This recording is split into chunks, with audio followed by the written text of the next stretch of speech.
Onto the Diamond Jubilee Challenge Cup now. This is Clare's Court School versus Wallingford Rowing Club. Two relatively local crews here in this Diamond Jubilee heat. Absolutely. Wallingford are a selected crew in this event. One of 4 selected crews. You can see they're just coming over towards the middle. Matthew Pinson has got his flag in hand but hasn't used it.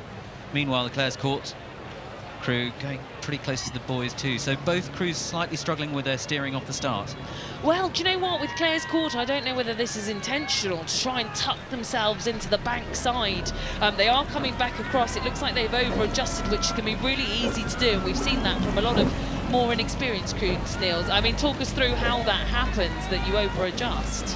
Well, what can happen sometimes is just the physical presence of the boundary of the course and the knowledge that actually if you make contact it can be really quite terminal.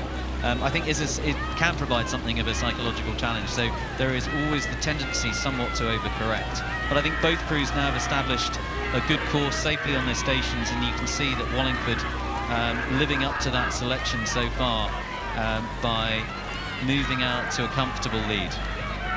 So from the starting scenes of this race, we'll cut now to just past the 3/4 mile. It's still Wallingford Rowing Club leading, but it's not like they've left Clare's Court in their wake. Clare's Court clinging on by their fingernails, and they had such a tight race yesterday, Neil. I can't remember if it was us two actually commentating on that race yesterday, but they were really close the whole way and rode through to finish ahead. So they did. They were actually behind at Forley to Nottingham and Union Boat Club, and they ended up winning a very tight race by half a length. So that will have taken a lot out of them.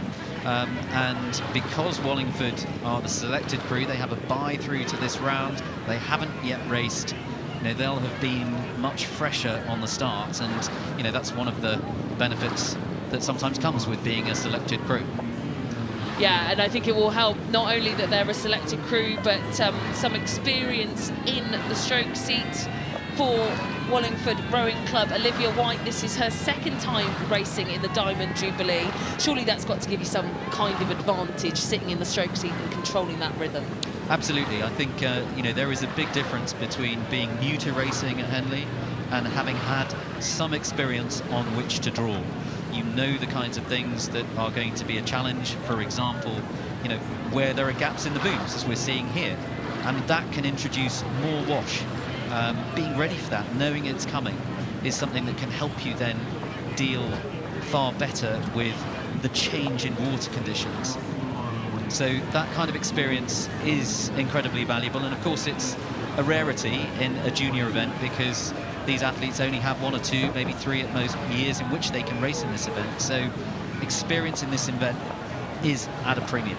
Especially when we've had a year without a regatta. So like you say, these athletes that are racing in these events would have been J16s if they're a J18 right now, the last time the regatta took place. So they'd have been very young to be racing in this calibre of event. But Clare's Court, I think they're closing back a little here, actually. No, not too much. There's probably about 3/4 of a length of clear water and closing between themselves and Wallingford. Now, I'm sure Wallingford have got the experience to hang on to this for much of the last 200 metres, but a similar tactic here deployed by Clare's Court.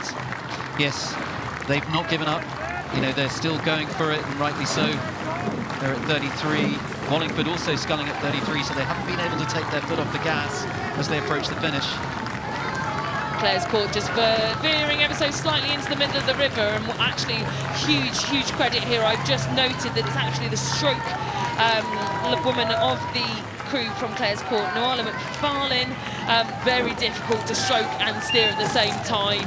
Just drifting to course, and they'll finish with overlap, which is very credible considering that halfway down that course there was clear water, and you can just see how much effort these junior women have put into that kind of race to get themselves into the next round. Wallingford exhausted there in that win for the Diamond Jubilee.